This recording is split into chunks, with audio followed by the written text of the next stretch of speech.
Shikues të nderuar, Assalamu alaikum wa rahmatullah. Mirë se takohemi edhe sonte në këtë emision të drejt për drejt, në të cilin do të kalojmë disa çaste së bashku për të trajtuar pyetjet të cilat na vijnë prej juve, qofshin ato që kanë ardhur në mesazh të shkruara ose edhe telefonatat të cilat i marrmi live drejt për së drejti për gjatë gjithë emisionit.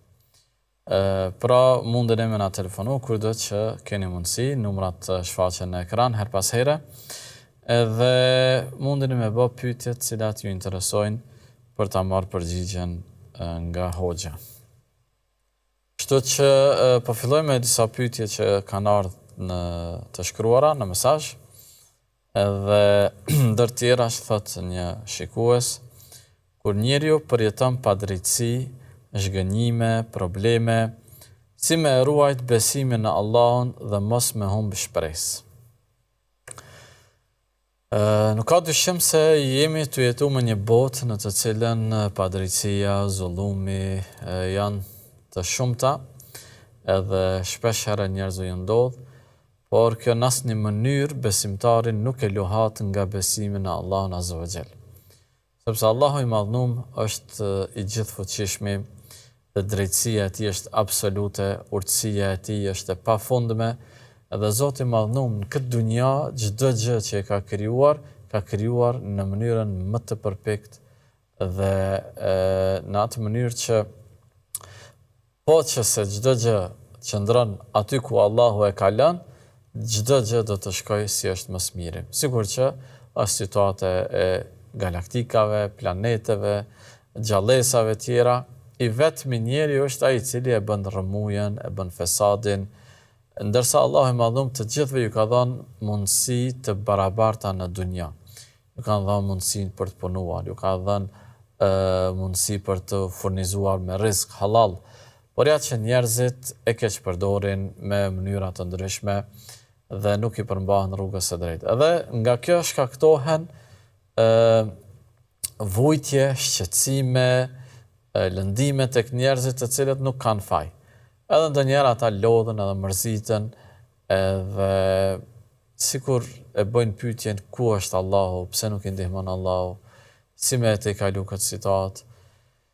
Duhet ta kuptojmë pra që me të vërtetë në këtë dunja jetojmë në një jetë e cila është përplot me sfida, është përplot me njerëz të cilët mundohen të përmbushin egot e veta, pavarësisht se a lëndohet pala tjetër, pavarësisht se i merret e drejta të tjerëve, e rëndësishme është që ata të arrijnë qëllimet e tyre të ulta të kësaj dunjaje. Se përndryshe,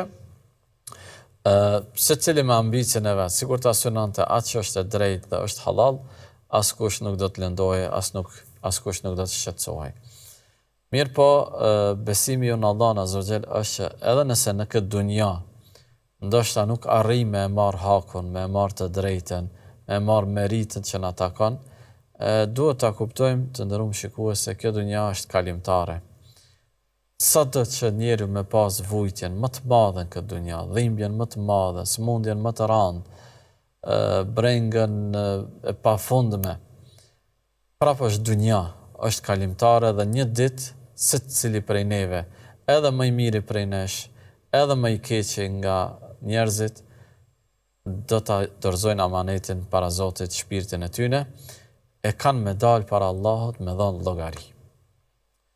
Dhe në këtë dunja njeriu gjithsesi don me jetu i lumtur edhe me i pas gjithë mirat. Por këto fatkeqësi të cilat i ndodhin, të cilat e shqetësojnë, të cilat e lëndojnë, të cilat i shkaktojnë breng të rëndë, nëse ka besime në Allahun Azza wa Jall dhe bën sabër, krejt ky shqetësim, kjo fatkeqësi, kam ju kompenzu tek Allahu i Madhëruar me shpërblime të mëdha, saqë njeriu kur i sheh begatitë dhe mirësitë e Zotit në ahiret, do të jetë shumë i lumtur që i ka përjetuar ato dhimbje pa të cilat nuk do t'i përfitonte këto shpërblime të mëdha. Dhe të njëjtën kohë, ata zullumqtarë të cilët i kanë shkaktuar këto probleme, këto shqetësime, këto lëndime, kanë për ta marrë dënimin e merituar dhe kështu përmbyllet drejtësia absolute e Allahut Azza wa Jall me gjykimin më të drejtë në ditën e gjykimit, duke ia dhënë shpërblimin atyre që meritojnë edhe ndëshkimin atyre që po ashtu e meritojnë. E padyshim që sa më shumë që kemi bindje në këtë të Allahu i madhruar, edhe sfidat, edhe sprovat, edhe vështirësitë, edhe smundjet, edhe belat, edhe çka do që na ndodh këtë dynja, e përjetojmë më lehtë. Dhe për fund, kjo nuk do me thënë se ne duhet të qëndrojmë, të heshtim, vetëm të durojmë, aty ku kemi mundësi me arritë e drejta jonë, qoftë nëpërmjet organeve përkatëse të shtetit, gjykatave, njerëzve, miqve, dashamirëve, me ardhë deri te haku yt, e drejta jote, qoftë ajo e drejtë emocionale, qoftë ajo e drejtë pasuri, qoftë ajo e drejtë pronë e gjëra të ngjashme, çkado që ti je lënduar, je dëmtuar, e lyp hakun tënd, e lyp, e kërkon, mundohesh nëpërmjet rrugëve legjitime, dhe nëse arrin, elhamdulillah, por krejt fjala është nëse nuk arrihet kjo, që është shumë e shpeshtë në dunja, sepse padrejësia është gjithandej, atëherë mesim me shpresë tek Allahu që drejtësia e tij absolute të realizohet në ditën më të nevojshme për secilin prej neve. Kështu që shpresat mos t'i humbim asnjëherë. Mirë. Pyetje tjetër, tash për shkak se pyetjet janë të ndryshme edhe tematika ndryshojnë edhe disponimi. Thot, a lejohet ndërhyrja estetike vetëm për bukuri? Tash kjo një pyetje shumë e përgjithshme, por realisht nëse bëhet fjala për ndërhyrjet estetike, domethënë operacionet plastike, kirurgjin plastike, ku aty ka ndërhyrje, domethënë kirurgji, ka prerje, ka shpuarje të trupit, të lëkurës, për të arritur një nivel të bukurisë, pa pasur ndonjë defekt, ndonjë sëmundje, ndonjë lëndim, ndonjë të metë, nëse mujmë thënë, gjithsesi një gjë e tillë është ndaluar. Pejgamberi alayhis salatu vesselam për këtë arsye ka ndaluar, jo vetëm i ka ndaluar, por edhe i ka mallkuar ato të cilët bëjnë tatuazh, ato të cilët i lidhin flokët dhe shtojnë dënsinë e tyre, vetëm për të dukur bukur. Ato të cilët ka qenë një praktik në kohën e arabëve të hershëm, i kanë gdhendur dhëmbët për të dukur më bukur.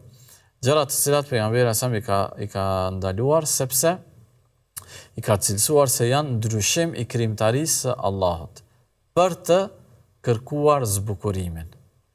El mughayyirat li khalqillah talaban lizina, do të thonë në kërkim të estetikës. Por nëse një person, mashkull apo femër, ka ndonjë lëndim në trup, në lëkurë, ndonjë aksident, apo ndonjë sëmundje, qoftë të lindur me të, ose gjatë situatës, ndonjë rrethon, atëherë ka tolerancë, por normalisht duhet më konsultu me ndonjë mjek, edhe fetar, por edhe ndonjë hoxh për të marrë vendimin apo përgjigjen e duhur.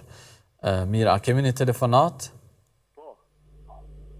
Nëse është na prit. Selam aleikum. Aleikum selam rahmetullah. Desha me vet hoxhën desha për namazin. Fëmia din sa veç nuk ta pris me dalë përpara. Po. Fëmia i vogël. E qartë. Që pyetje desha. Në rregull. Mirë, do të thënë ta përmbyllim atë temën e ndërhyrjeve estetike. Do të thënë nëse kërkohet një ndërhyrje që është për të rifunksionalizuar ndonjë organ të trupit, apo edhe vetëm në pamjen e jashtme, mund të jetë estetik, por pas një lëndimi, dëmtimi, tëmete kështu me radhë, që i bie për ta kthyer në gjendjen normale, ka tolerancë. Nëse është në gjendje normale, por kërkon bukuri të shtuar, atëherë një gjë e tillë fetarisht është ndaluar sipas fesë islame. Se përket fëmijëve nuk ka problem, mundet fëmia me dalë përpara edhe pavarësisht moshës që e ka, namazi nuk prishet. Realisht edhe nëse i madhi del, përpara teje, namazi nuk prishet në kuptimin që kur del një person duhet me prish namazin dhe me rifillu prej fillimit. Edhe nëse kalon njeriu përpara, namazi nuk prishet, sepse kjo është pejgamberi sallallahu alaihi wasallam ka ndaluar një gjë të tillë dhe është mëkat me i dal dikujt përpara, por nëse del para dikujt që është u fal, qoftë ai që del është fëmijë apo i rritur, namazi nuk prishet, nuk duhet me ndërprej. Kjo është rregulli. Po prishet në kuptimin vlera, ajo ndoshta përqendrimi në namaz, por namazi si namaz, si dispozit, nuk ka nevojë me u prish edhe nëse del fëmia përpara. Pejgamberi alayhis salam falej në namaz me xhamat dhe kishte një vajzë të vogël në krah, të cilën e mbante kur ishte në kam dhe e lëshonte kur binte në sejdë. E le më me kalu dikush përpara. Ibn Abbas radhiyallahu anhu pas të transmeton thotë, unë kaloja me safave duke u falur sahabët, edhe pse ishte me një gomar të vogël me cilin lëvizten me safave, dhe kjo nuk e ka prish namazin. Pashtu pejgamberi sa falje ndonjëherë, edhe Aisha radhiyallahu anha ishte e shtrirë para në dhomën, në ato dhomat vogla që kanë banu, edhe thot transmeton Aisha radhiyallahu anha, kur i dërguari Allahut binte në sejdë, më prekte me dorë që ti tërheqi këmbët, sepse nuk ka pas vend atë shumë sa për dy veta. Kështu që nuk prishet namazi dhe nuk ka nevojë me e përsërit. Pavarësisht moshës së fëmisë. Atëherë, po vazhdojmë shikues të nderuar me pyetjet e juaja. Nëse dikush don me na telefonu, mundet me thirr edhe me parashtru pyetjen që dëshiron. Sa ditë pyet një shikues, sa ditë mund të shkurtoj namazin si udhëtar? Kjo është një pyetje që bëhet shpesh, e që normalisht ka nevojë me u rikujtu her pas here. Në aspektin fetar, personi muslimani konsiderohet udhëtar nëse në destinacionin që mendon me jetu për një kohë, nuk qëndron më shumë se 15 ditë. Deri në 15 ditë është udhëtar. Më pak se 15 ditë është udhëtar. Nëse mendon me nejt mbi 15 ditë, atëherë llogaritet si vendas. Edhe nëse, domethënë, është në ditët e para të arritjes. Krejt varet prej nijetit. Nëse bëjmë nijet në një vend ku shkojmë me nejt 2 javë ditë, jemi udhëtar. Nëse vendosim me nejt mbi 2 javë, mbi 15 ditë, atëherë prej ditës që shkojmë, që arrim aty, e falim namazin të plot. Dhe e kundërta. Nëse mendojmë me nejt në një vend 2 javë ditë, 15 ditë, dhe pasi shkojmë atje, dalin do situata tjera, të lashe, probleme me vizën, probleme shëndetësore, probleme të natyrave të ndryshme që ti tashmë nuk e din sakt edhe sa ditë ki me nejt. Edhe nëse ky proces gjatë edhe me javë të tëra, edhe me muaj të tërë, ti gjatë gjithë kohës je udhëtar, sepse synimi yt është që si të plotësohen 15 ditë me u kthy. Por ti nuk e din se çka do ndodh. Nëse vjen në situatë që të pengon nga udhëtimi, atëherë edhe nëse qëndron. Për shembull transmetohet Abdullah ibn Omer radhiyallahu anhu në Azerbajxhan në një kohë kur kanë qenë, 6 muaj ditë e ka shkurtu namazin sepse vazhdimisht ka mendu me u kthy, mirë po për shkak thuhet ngricave, acarit të madh, borës së madhe nuk ka mundur me u kthy prej atij vendi ku ka banu. Edhe pse domethënë ai nuk ka pas qëllim me nejt gjatë, por është bë udhëtar. Nëse mendon me nejt më shkurt edhe të bie situata me nejt gjatë, llogaritesh udhëtar. Nëse mendon me nejt, vet planifikon me nejt më gjatë, prej fillimit je vendas. Mirë, kemi një telefonat, po e marrim. Orna. Selam aleikum, a dëgjon? Selam aleikum. Po Orna? Po ta pyetje, nëse koha është krim i Allahut Zotit, edhe ajo nuk është i kufizuar nga asnjë sen tjetër, si kuptohet pritja në ahiret? Valla, a mundesh mi anal zanin televizorit se s'mujta me marrë pyetjen si duhet. Ndryshe nga shuajmë sot në kohë. Okej, që. E bota pyetjen, nëse koha është krimi i Allahut, edhe ai nuk është i kufizuar nga ajo. Si kuptohet pritja në ahiret? A do të përjetohet në përjetësi si kohë e pafund apo si realitet ndryshe nga ajo që jemi në botën sot? A ban veç pak fillimin koha, a? Nëse koha është Krimi i Allahut, Po. edhe ai nuk është i kufizuar nga ajo. Si nga kuptohet kush nuk pritja është i në ahiret? kufizuar? Nuk është Zoti nuk është i kufizuar, apo edhe Po, nga Nuk- koha, po. si e përjetojmë pritjen në ahiret? Në vitet e sotit a mund kohë tjetër? Po. Që kjo është pyetja? Mirë, nëse po muj me kuptu. Mirë, kemi telefonat tjetër? Po, no. Po, orna? Mirë mroma. Mirë mrama. Deshka me vetë, djalin e kom, i falë 5 vaktet, po e ma një lokal e shet alkohol, ta në llojet alkoholit. Çka bëhet me namaztina? Desa me dita, ka gjëna forta që shopuna. Po. E qartë. Okej. Nuk e di këtë pyetjen që bani. Kemi telefonat tjetër, orna? Se thash, a është haram kështu me ta pshu për shembull gruaja kur s'ke bukur gjë. Kujna jam shu? Për shembull ta pa burit. Gruja më jam shu burrit pa i bë kur gjë, a? Po, A ka ardhur puna drejt aty, a? valla. Valla veç po pyeti për palidhje. Çfarë fali? Ani, ti je djala vajz? Djal.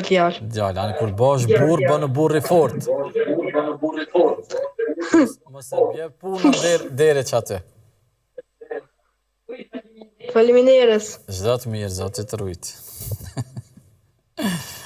Ciao gjëna. Pa i bo kur gjesh, po qysh jo. Mirë.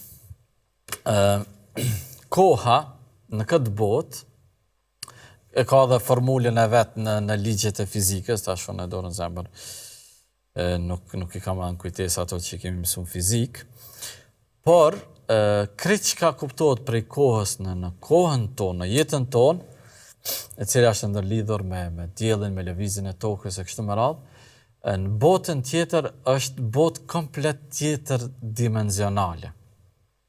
Nuk matet koha, sepse atje nuk ka diell, edhe tokë, e cila do të me lëvizë dhe me u formu koha cilën na e përjetojmë sot. Ajo është një kohë tjetër, edhe nëse kisha mujt një parafrim të kuptimit, përveç imagjinatës që kemi, njeri mundet me imagjinu vetën edhe këtu edhe në një vend tjetër, edhe në një kohë edhe në kohën tjetër, po diçka që edhe përjetojmë vetë, për shembull në ëndrat tona, e ke pa në ëndër, thuj se nuk funksionon dimensioni kohës, dimensioni vendit, që aty je dikun tjetër, dhe më thonë përzihen shumë gjanat njëtë në kohë, edhe ti përjeton ato ndjenja si me kanë tamam në kohë reale.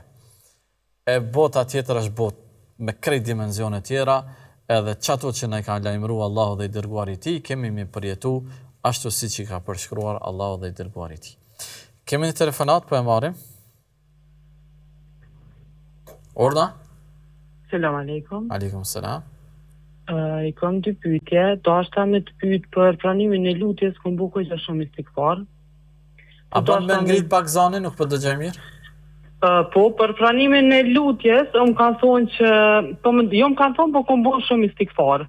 Edhe më kanë thonë që është mirë me bu edhe po mendoj me dërgu dhe selavate. Po. Edhe tash kam fillu për afërsisht me bu njëjtën numër, sa selavate dhe istikfar. Edhe pyetja tjetër është çështja e meditimit. A mundesh më tregu pak më saktë çysh mund të më meditu sipas Islamit? Unë i kom ba do video dhe kom lexu sa i përket kësaj pjese, po nuk po mëna me kuptu shumë sakt. Mirë e qartë. Faleminderit shumë Çdo natë. të mirë.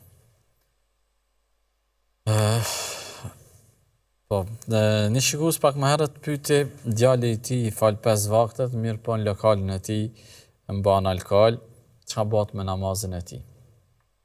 Ne kemi një Zot të gjithë fuqishëm, të plot mëshirshëm dhe me drejtsinë e tij absolute.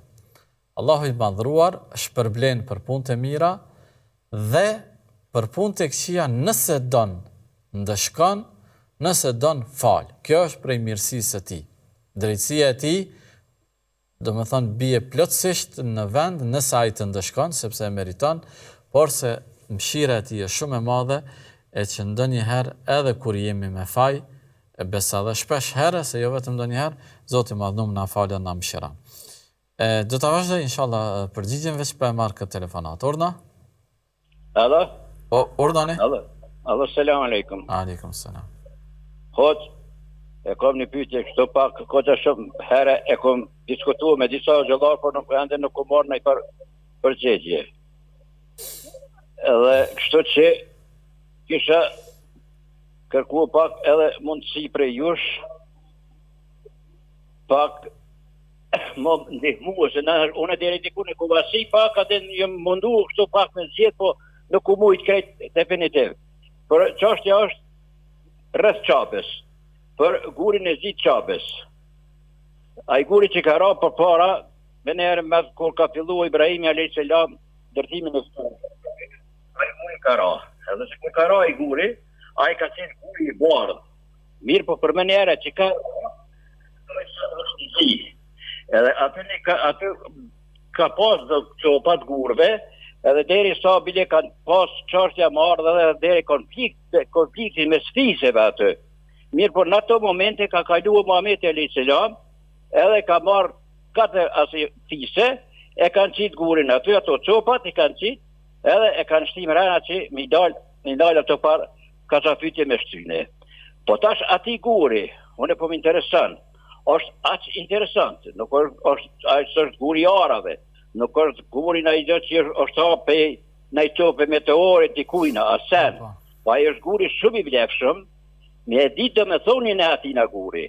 A ka bona I herën ai kush, nej, analizë laboratorike, që të nasos, a dikush tjetër, anena knena me ditë çka përmban ai guri. Se këta është për shembull kur shkojnë këta satelitet kur shkojnë nalt, ata marrin edhe zbulojnë senet e bulojnë zërat. E morëm pyetjen, faleminderit shumë. Mirë, hajde faleminderit. Çdo të mirë. Mirë. Okej, telefonat tjetër? Jo. Ishim të folë, do më thonë personi I cili edhe fal namazin, por edhe shet alkool në lokalin e tij. Apo dikush mundet me pas market, apo çfarëdo lloj aktiviteti. Dhe Allahu I madhruar shpërblen për veprat cilat njeriu mundohet mu afru te Zoti, dhe për ato gabime cilat I bën në raport me Zotin, Zoti I madhnum mundet me ndëshku robin e tij, por edhe mundet me e fal. Ne si njerëz nuk kemi të drejtë me gjyku se çfarë bën Zoti me një person. Se kujt Zoti ja pranon namazin apo nuk ja pranon namazin. Na themi, namazin duhet me fal, namazi është obligim për secilin musliman, për secilin njeri të moshrritur, edhe nëse bën gabime dhe mëkate, sepse lënia e namazit është gabimi mëkati më I madh. E nëse dikush e lën namazin edhe pin alkool, është shumë e rëndë, ose shet alkool, është shumë e rëndë. Por nëse e fal namazin dhe e bën një mëkat, sikur se shitja e alkoolit, ai do të thonë e ka bën një punë të mirë dhe e ka bën një punë jo të mirë, për të cilën do të jep llogari para Zotit të madhruar ditën e gjykimit. Se çfarë llogarie I bën Zoti, a do ta fal, a do ta ndëshkoj, a do ta marrë në përgjegjësi, Allahu është ai I cili vendos për këtë çështje. Ne vazhdimisht këshillojmë që ky person dhe të tjerët, të cilët s'po them detyrohen, sepse nuk është detyrim me shit alkoolin, por ja që ashtu ndoshta ja kërkon natyra e biznesit, ose bindja e tij për ta ndalu këtë lloj aktiviteti akoma nuk është e fuqishme.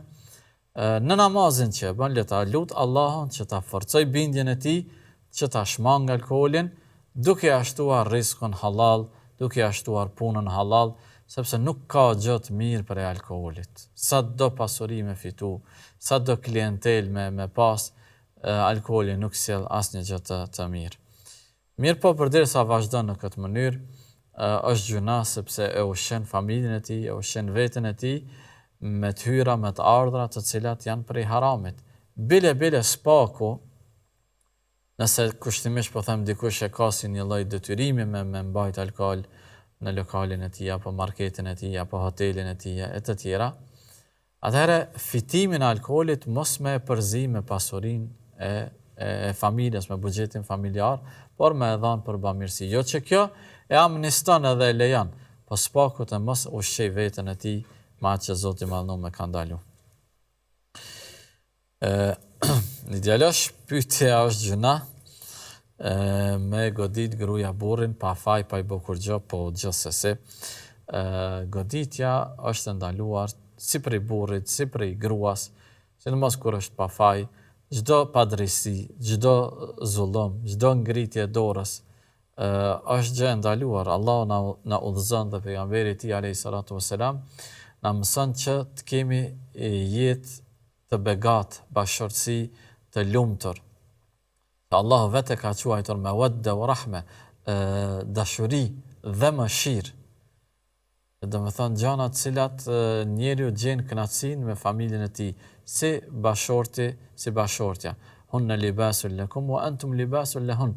Ju jeni petk për ta, edhe ata janë petk për juve.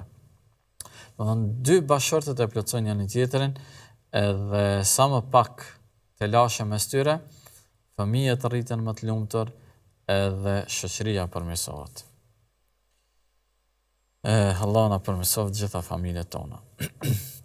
Një motër bën një pyetje që gjatë duas bën istighfar sa më shumë, me shpresë që me u pranu lutja, dhe këtij istighfarit ja ka shtuar edhe salavatet që me përforcu pranimin e lutjes, e që po është e vërtet, istighfari ndikon në pranimin e lutjes, salavati shumë është i rëndësishëm në pranimin e lutjes.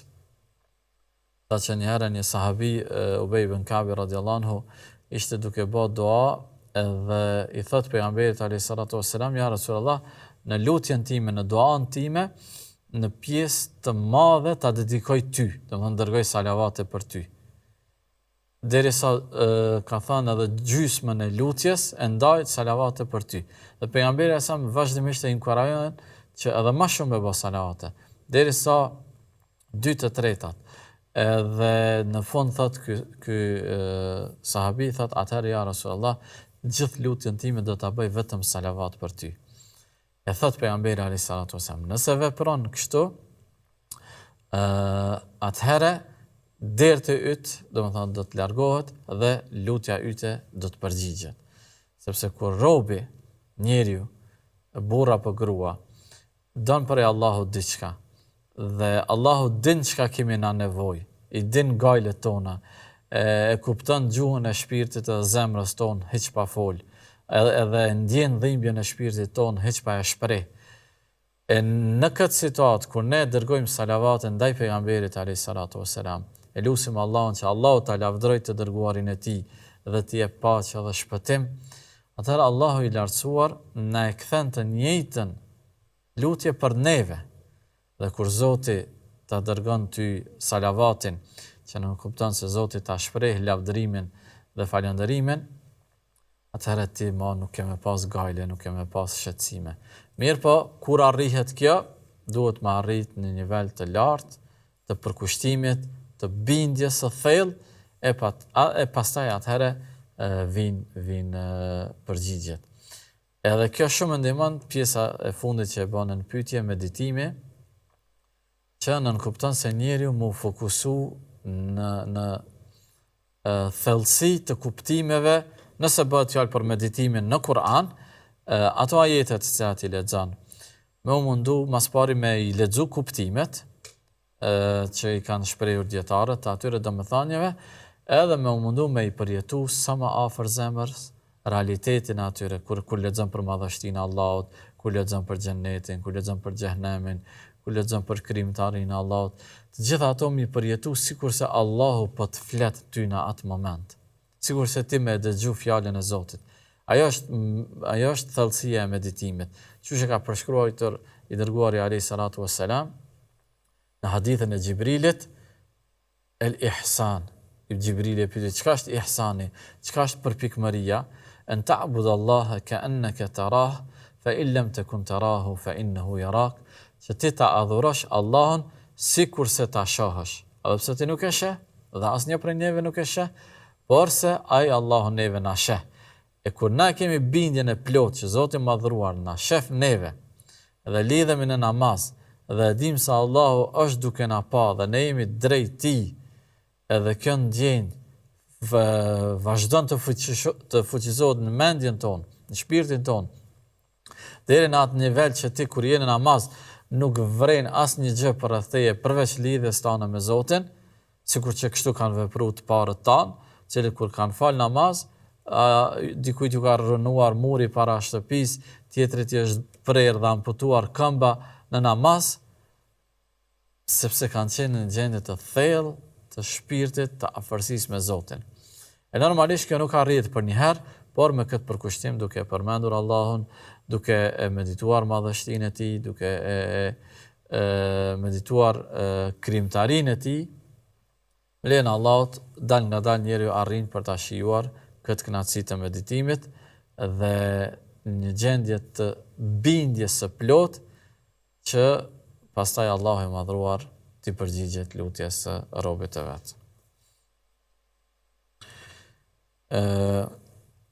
Një shikues më herët pyeti për atë gurin e zi të Qabës, i cili me vërtet ka një histori të veçantë, qysh prej Ibrahimit a.s. dhe se siç e ka përshkruar i dërguari i Allahut sallallahu alaihi wasallam, sepse ai është nxirr nga mëkatet e njerëzve, dhe se i dërguar joni fundit Muhamedi a.s.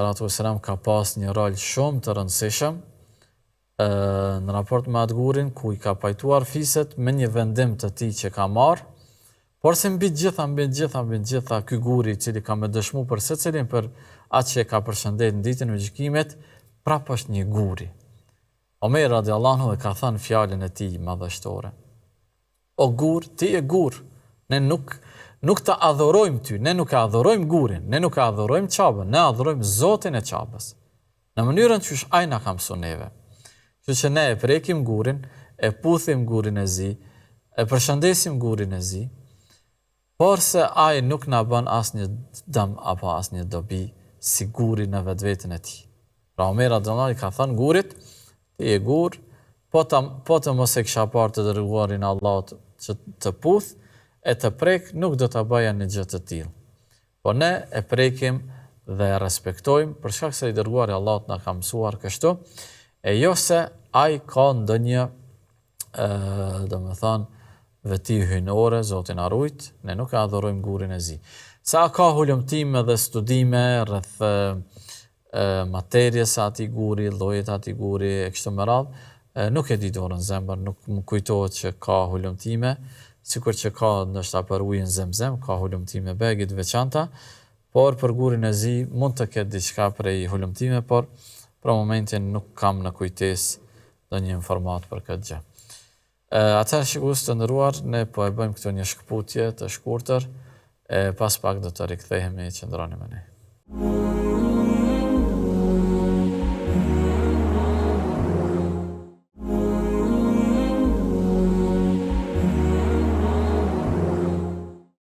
Shikues të nderuar, u rikthyem sërish për të vazhduar pjesën e dytë të emisionit.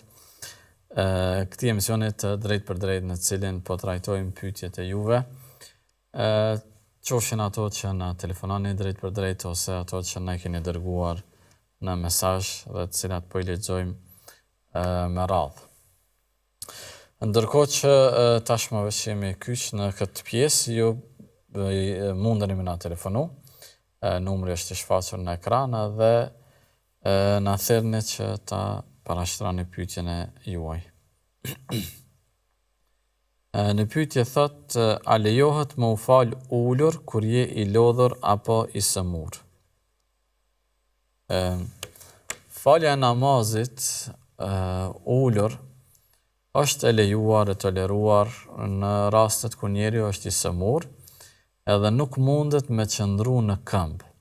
Ose mundet me qëndru në këmbë, por nuk mundet me e bë sejdën. Në këtë rast e fillon namazin në këmbë dhe gjatë rukus apo sejdës ulet kryesisht në karrik. Por këto janë situata të një rëndimi serios, domethënë kur është me të vërtetë sëmundja ose dhimbja e rëndë që nuk mundet njeriu me e përballu. Ndërsa vetëm lodhja nuk është arsye për të falur ulur, sidomos namazin farz. Namazin farz ashtu edhe nuk është shumë i gjatë, se si namazi më i gjatë është 4 rekate, mundet më fal pak më shpejt, me që jemi të lodhur, dhe ndërsa sunetet, cilat nuk është obligative me i fal, mundet njeriu me i fal ulur. Pra, për shkak që është i lodhur, nuk ka nevojë krejt pjesë të namazit me i fal në këmbë. Domethënë nëse po e zojmë drekën, 4 sunetet e drekës, pastaj 4 farz, pastaj 2 sunet, vetëm farzin e fal në këmbë, dhe ndërsa sunetet mundet me i fal ulur kur është shumë i lodhur, por normalisht e ka shpërblimin të përgjysmuar, përveç kur është i sëmur, atëherë ka shpërblimin e plot. Kemi një telefonat, e mirëpresi. Allah më mërë. Mirë, në orna. Dhe të më të avu një pytje. Po? Vojza ka fillu sa është mi falë të kur namaz. A ban mu falë që 4 pikë të mjellë? Edhe njerë, a ban mu falë? Që 4 pikë të mjellë. Nuk po muj me kuptu pyetjen se... Që 4 pikë që pi mjellin tash. Qërpik që pi mjellin. Po. A ju lejmë që më falë atë? Aha. Më thonë, pyetja është për qërpik që i mbjellin, çështja e abdesit edhe namazit. Po, taja. Po. Faleminderit. Zotë mirë. Mirë. Kemi telefonat tjetër? Mirë. Mbjellja e qërpikëve, vendosja e qërpikëve artificial, realisht në vetvete është temë diskutabile tek dietarët bashkohor, edhe disa prej tyre janë bajgi rigoros, edhe konsiderojnë të ndalesa e el-wasl. Pejgamberi sallallahu alajhi wasallam, në Rasulullah sallallahu alajhi wasallam anil wasl. Ose lanë Allah al-wasile o al-mustawsile. I ka mallkuar pejgamberi Allahut atë që i lidh flokën dhe asaj që i lidhet floku. Edhe floku në këtë rast është për qëllim ajo fija qimja, e cila kudo që bëhet, sigur që është të qimet e kokës, edhe qërpikët nëse shtohen, disa, do më thonë, kanë thënë që hynë në këtë kategori. Disa të tjerë janë më tolerantë dhe thonë që përderisa citatin nuk e ka përmendur në mënyrë decisive, atë ne nuk mund me ngarku këtë dispozit kësaj vepre. Megjithëse ngjashmëria është e madhe dhe arsyeja e ndalesës për dënshmërinë e flokëve është e njëjta gjë edhe për qërpikët. Kështu që, domethënë ata që janë fetar dhe praktikuese në namazit, duhet me pas kujdes vetëm nga ky kënd, mos me hyrë në një ndalesë. Tani, nëse lejohet, sipas disave, atëherë shikohet se vendosja e tyre është pengesë për marrjen e abdesit, sepse ajo ka një material ngjitës, i cili e pengon edhe lëkurën ku vendoset, por edhe domethënë ngjitet me qërpikët e tjerë, që e pengon depërtimin e ujit në larjen e qërpikëve. Dhe abdesi i tillë domethënë rrezikohet që mos më u prano. Se a ka materiale të cilat janë ngjitës, por nuk e pengojnë ujin, realisht këtë nuk e dion, nuk është se më ka ra me hulumtu në mënyrë të detajshme se çfarë llojesh ka në treg, por fetarisht është një rregull. Nëse vendosim në trup, qoftë domethënë të thonjët e ngjitur, plastifikum, apo llaku, i cili e pengon depërtimin e ujit, atëherë ajo gjë është ndaluar.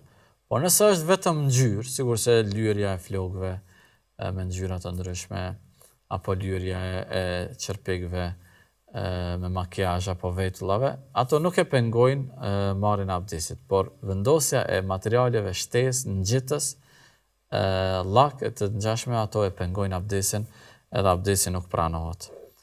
Mirë, për marrim telefonat. Urda? Një pyetje hoqë. E kam dëgju prej një hoxhe tjetër, lidhe me guslin.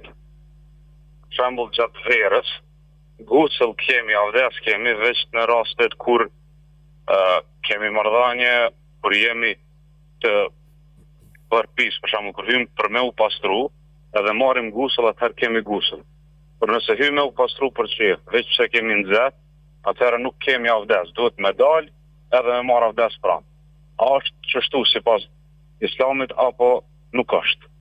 Faleminderit. Qartë, po, pyetje me vend është e vërtet, të më thënë janë disa dietarë më rigoroz në këtë pikë, edhe thonë se gusli është ritual në vetvete. Nuk është vetëm larje, të më thënë, e pastrimit. Sepse është një mënyrë e larjes me rregulla specifike, bazuar në praktikën e pejgamberit alayhi salatu wasalam. Dhe kjo larje ka ardhur si rezultat i disa situatave, sigurisht pas kontaktit intim e kështu me radhë. Dhe kanë thënë disa dietarë që nëse bëhet larja e trupit pas kontaktit intim, ose bëhet larja për qëllim të një adhurimi, sigurisht larja në ditën e xhuma, larja para ihramit e kështu me radhë, kjo do të thënë e bën atë gusëll valid edhe si abdes për më tutje. Por nëse njeriu nuk është në këto situata, si që përmendi shikuesi, lahet për qefi, qoftë prej punës, ose prej nxehtit, ose thjesht don me u pastru, atëherë kjo larje e tij nuk i llogaritet edhe me abdes të plot, sepse nuk e ka marrë abdesin sipas gjymtyrëve të abdesit, por e ka bërë larje të plot. Ndërsa pranimi dhe validiteti i abdesit, pa i la gjymtyrët e abdesit në mënyrë konkrete, është i pranuar dhe valid nëse bëhet me një gusëll të pranuar fetarisht. Do të thonë kjo është qëndrimi i parë. E tash për me elabru për ata që ndoshta nuk e kanë shumë të njohur. E tash, nëse një person thjesht po lahet për qef, pa një detyrim fetar, pa një situatë fetare që legjitimon këtë larje, atëherë qysh me pranu këtë larje kur ti nuk e ke bë abdesin si duhet, sipas rënditjes së abdesit. Megjithatë, po, ky do të thënë është qëndrim që ka kuptimin e vet edhe peshën e vet, por mendimi më i saktë për mendimin tim edhe për atë që ne kemi mësuar edhe që është praktike sidomos në vendin tonë, sidomos tek dietarët e mëdhëbit Hanefi, ata janë shumë më fleksibil në çështjen e abdesit, saqë në mëdhëbin tonë, nëse njeriu futet në ujë, gjuhet në pishinë dhe del prej ujit, llogaritet me abdes. Madje edhe nëse është tu shku në xhami dhe është të ra shi i madh dhe i lagën gjymtyrët e abdesit, llogaritet person me abdes, sepse niyeti për ta bërë abdesin nuk konsiderohet prej obligimeve të abdesit dhe ka fleksibilitet në këtë çështje. E tash, kur njeriu lahet me qëllim, që një farë formë niyetin veç e ka edhe për abdes, por nuk e ka situatën paraprake, domethënë qoftë intimiteti, qoftë planifikimi për ditë xhuma e kështu me radhë, megjithatë ka fleksibilitet në këtë çështje dhe nëse njeriu më veç e ka bën niyetin, me lejen e Allahut abdesi i tij është i plotë dhe nuk ka të lashë. Po, kemi një telefonat të mirëpresim. Ordani?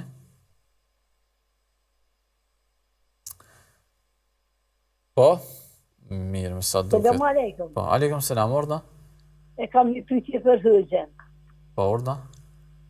Vorresa se vdesin njerëzit, a është e vërtet se vëzën kandilat qatë natë? Unë me sytë mi kum po vetë, si i kum po, janë shku zhishka, si ku na djeni që shku zhishka për tjetë. Ku? Kur u morrës qatë natë. E qa ka bo vakia tani? Kur gjë veç i kum po, sen, veç i kum po e. Po ku i ke po? Ku shkojshin ato? Mi vërres e kum po, mi vërres ka ti njeri si u dek. Mi vërres e ke po qka? Tu shku një flak për pjeta? Jo flok, jo dhe gjishka. Që kur na dzilënja atë kur të shkojnë, për pjesë që ashtë të shkojqen. E ti shkove të vorri natën, apo qysh e ke po? Ja, veç i kum po dhe brana e mbi. Pre shpisi ke po të vorri? Pre shpisi, kena vërës, nuk i kena lartë. Ok. Ashtë e vërti. Në regull është. Mirë. Jo, zojë ndërume, nuk ka kur të farë të vërtete, njerëzit vazhdimisht varrosen edhe kërkush nuk i shef, as xixat, as xixëllonjat, po ka mundësi dikush atje, sidomos nëse janë varreza që janë hapësira në fshatra, mund të më dhes dikush ndonjë zjarr edhe dikush prej larg me pa ndonjë shkëndi, por nuk ka të bëj kjo kur gjë me të vdekurin. Me vdekuri është fund dhe fillon llogaria te Allah Azza wa Jall, na nuk shohim kur gjë për ta, se çka përjeton ai. Mirë, për marrë me telefonat. Assalamu alaikum. Wa alaikum salam. Dhe ishta një pytje. Po, orna. A lejohet qërpik të mjedhur, kështu me lexu Kur'an, me qërpik të mjedhura? Me lexu Kur'an, po? Po. Po. Assalamu alaikum. Aleikum salam, rahmatullah. Po, nëse dikush i ka... kemi telefonat? Është dikush në lidhje? Apo jo? Mirë, nëse dikush i ka qërpiket e mbjellur, apo të vendosur qofshin edhe ato afatgjate, kjo nuk e pengon leximin e Kur'anit. Të lexuarit Kur'an është më fleksibil se sa falja namazit. Falja namazit kërkon abdes të plot, dhe abdesi plot merret atëherë kur në asnjë gjymtyr të trupit, sado qoftë e vogël ajo, nuk ka ndonjë pengesë që e pengon ujin. Sepse pejgamberi alayhis salatu wassalam një herë i pa disa njerëz të cilët merrnin abdes shpejt e shpejt dhe femrat e tyre të kamës nuk i kishin la si duhet. Edhe tha wailun lil aqabi minan nar. Mirë për thembrat nga zjarri i xhehenemit. Pse? Sepse nuk e ka përshku me ujë një pjesë të trupit. Ndoshta edhe pa qëllimshëm. Por me abdes duhet me pas shumë kujdes. Kur bëhet fjala për namaz? Sa i përket leximit të Kur'anit, sidomos nëse leximi është në pajisje, për shembull në telefon, kompjuter, tablet e kështu me radhë, atëherë ka tolerancë më shumë. Rigoroziteti i prekjes së Kur'anit me prek mushafin është më i madh, duhet me pas abdes, por vetëm leximi i Kur'anit ka tolerancë edhe pa abdes, gjithsesi edhe me qërpik të vendosura. Për atë arsye në lexim të Kur'anit nuk është obligim me vënu shamien, sikur që është obligim për namaz. Do të thonë, të lexuarit Kur'an është më fleksibile se sa çështja e namazit edhe abdesit në raport me qërpikët. Mirë. Telefonatat mundemi pranu vazhdimisht, të nderuar shikues. Derisa të na vi telefonata e radhës, po e marrim një pyetje të radhës. A hyn vetura personale në llogaritë të zakatit? Gjërat personale, sado që janë të çmuara, do të thonë që kanë kosto të lartë, qoftë ajo vetura, qoftë ajo ora, qoftë syza, qoftë ndonjë unazë shtrejtë e argjendit, për shembull, me gur të çmuar, me diamante të tjerë, por që janë përdorim personal, nuk hyn në llogaritën e zakatit. Në llogaritë e zakatit hyn paratë të cilat kursehen, paratë të cilat ruhen nga të hyrat që i marrin njerëzit, qoftë pagat, qoftë projekte, qoftë qerat, qoftë trashëgimi, çkado që është pasuri monetare dhe ruhet, për ato ka zakat nëse është në vlerë të 85 gramëve të arit të pastër, që tash është dikun mbi 10.000 euro. ose ka mallra të tregtisë, edhe për ato ka zekat. Por edhe ai që ka dyqan dhe ka mallra të tregtisë, nuk jep zekat për veturën e vet, nuk jep zekat për interierin, nuk jep zekat për makineri që i ka dikush për shembull në punëtori, por vetëm për atë që është mall qarkullues. Kështu që nuk ka zekat. Për këtë arsye disa prej dietarëve, realisht një shumicë e madhe, thonë që edhe për dukatin të cilën e bart gruaja, atë që e bart në vazhdimsi nuk ka zekat, sepse është sikurse rrobat cilat i bart. Kemi telefonatën në linje? Por na? Mirë, unë ndërpres, na falni. Nëse mundesh me provu edhe një herë me marrë lidhjen, atëherë ne jemi këtu edhe disa qaste. A lejohet me lanë testament që bie ndesh me ndarjen islame? Çdo gjë që bie ndesh me rregullat islame nuk lejohet, sepse Islami ka ardhur për të mirën e njerëzve. Islami ka ardhur për t'ia rregulluar njerëzve jetesën këtë botë dhe për t'ia mundësuar shpëtimin në botën tjetër. E nëse dikush vendos për të lanë testament me nda trashëgimin sipas tekave, nëse muj me thonë të tij, e cila bjen ndesh me fenë islame, një gjë e tillë është ndaluar dhe nuk obligohet zbatimi i atij testamenti. Çdo kush që lën amanet, që lën testament evladëve të vet, familjes vet, bashortës e vet, diçka që bjen ndesh me fenë, nuk e kemi për obligim për ta zbatuar. Sepse nëse zbatojmë, atëherë edhe ai ka gjuna, edhe ne kemi gjuna që po bëjmë një vepër e cila bjen ndesh me mësimet islame. Kështu që nëse ka të bëjmë me trashëgimin, edhe ndarjen të cilën e ka para pa, bie ndesh me parimet islame, nuk duhet që ta zbatojmë, por testamenti, realisht testamenti nuk mundet të mos zbatu në krejt pasurinë që e lën njeriu. Njeriu mundet me lënë testament vetëm 1/3 e pasurisë vet. Pjesa tjetër, 2/3 në mënyrë automatike shpërndahen te trashëgimtarët, pavarësisht dëshirave të personit që ka vdekur. Mirë, po marrim telefonat, orna. Selam aleikum. Aleikum selam. Deshta me bu një pyetje, ka një kohë të gjatë që e kom ndërprej namazin, jam kanë shumë e lidhën fetarisht, edhe kom lexu Kur'anin arabisht edhe namazin, po parafërsisht ka një vit që e kom ndërprej, tash ti kur qysh po muj di qysh me bo ball ashtu ja nis direkt. Po muj me ndje ashtu. Qysh me vepru?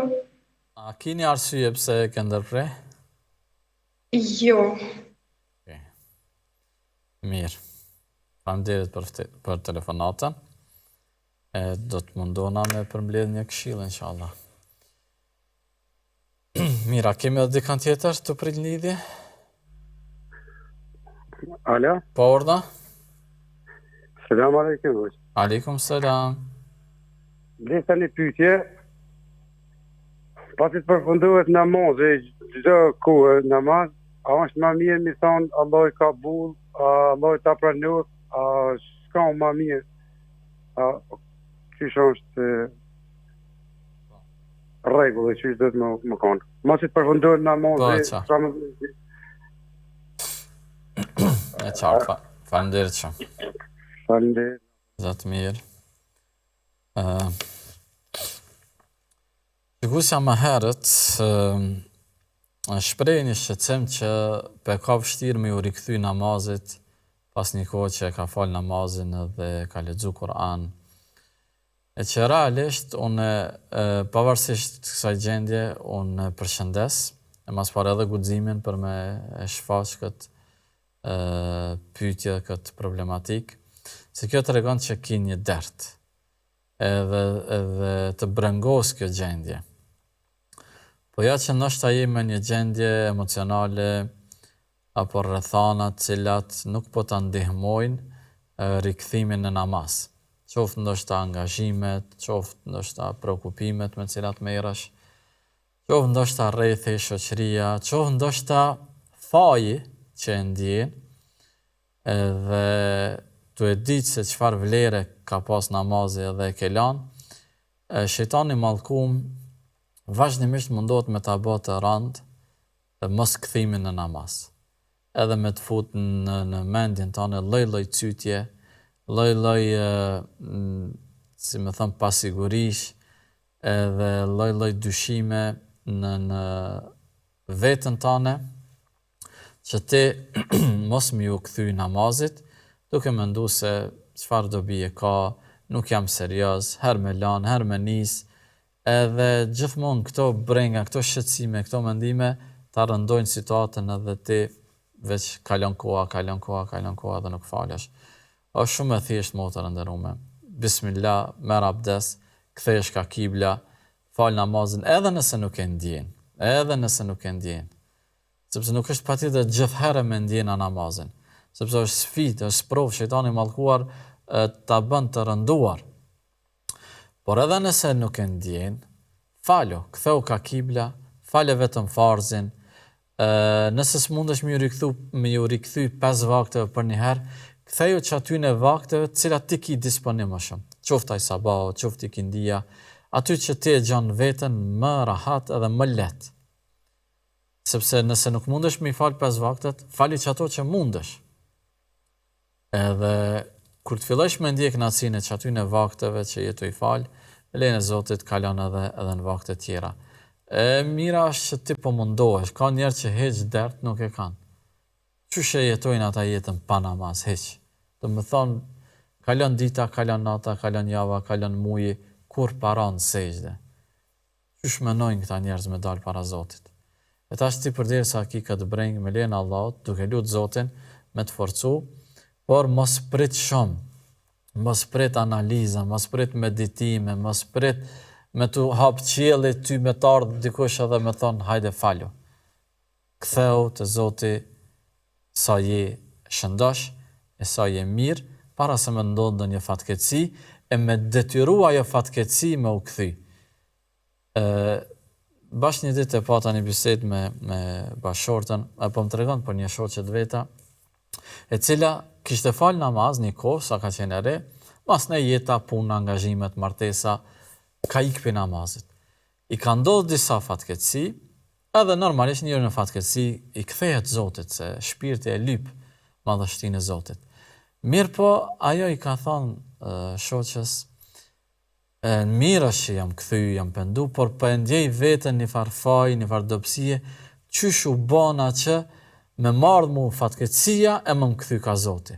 Nërsa sa isha mirë, sa isha rahat, sa isha komod, nuk e ndjesha nevojën për Zot. E fuqia e besimit është kur ti je mas rahati, je mas komodi, që atëherë du të më kthy ka Zoti, që atëherë du të me falendru Zotin për këtë nimet, për këtë begati. Na për gabimet që i bëjmë ndoshta meriton me u qel toka para kamve tona. Ama Zoti po na jep afat, po na fal, po na lën, po na jep mirësi, po na jep begati. Për çka, cilat merita na i kem? Çka jemi tu bona për Zotin, që ai më na i dhon këto të mira. Edhe në fund 2 rekate mos mi fal për ta, një namaz mos me bë për ta. Atëherë na du të me kanë shumë, do me thanë, jo mirënjohës për të mirat që Zotin ai ka dhënë. Ktheju Zotit, falë namazin kur je në begati, e Allahu të ruan kur je në vështirësi. Allah na ndihmoj gjithëve me rujt namazin dhe me përfitu prej tij. Kur përfiton namazi, tek ne është e njohur, po edhe në disa vende dhe popull të ndryshëm, që i thonë njëri tjetrin Allahu kabul, Allahu ta pranoft. Nuk ka ndonjë ritual në aspektin fetar, ndonjë lutje specifike. Pejgamberi sallallahu alaihi wasallam me shokët e tij nuk e kanë praktikuar që mas namazit i kanë thonë njëri tjetrit Zoti ta pranoft, Zoti kabul ta boft. Po kjo është bë traditë tek na. Nuk është se është patjetër me e bë gjithë. Nëse ndonjëherë i thojmë njëri tjetrit Zoti na e pranoft, inshallah përfitojmë për këtij namazi, inshallah na bëhet ky namaz dritë, natën e vorrit, e shpëtim botën tjetër. Në kuptimin e lutjes edhe dëshirës që Zoti më na pranu, është në rregull. Por me e bë ritual, tradit, non-stop, ka në disa xhamia më ka ndodhur, domethënë, përveç që ja bën njëri tjetrit të rreshtohen gjithë radhë, Dhe secili e përshëndet njëri tjetrin, Allahu kabul, Allahu kabul, Allahu kabul. Asnej, domethënë, është një gjë që nuk ka nevojë dhe nuk është e përshtatshme me u bë kjo praktikë. Secili lutet për veten që Zoti më pranu dhe Allahu na pranov të gjithëve. Të nderuar shikues, me kaq po e përmbyllim këtë emision. Do t'ju shpërblef për vëmendjen dhe për pyetjet që i parashtruat. Ato që kam gabuar, lu Zotin që të më falë dhe shpresojmë që hera tjera ndoshta i përmisojmë. Deri në takimet e radhës, mirëmbëjtje, assalamu alaikum wa rahmatullahi wa barakatuh.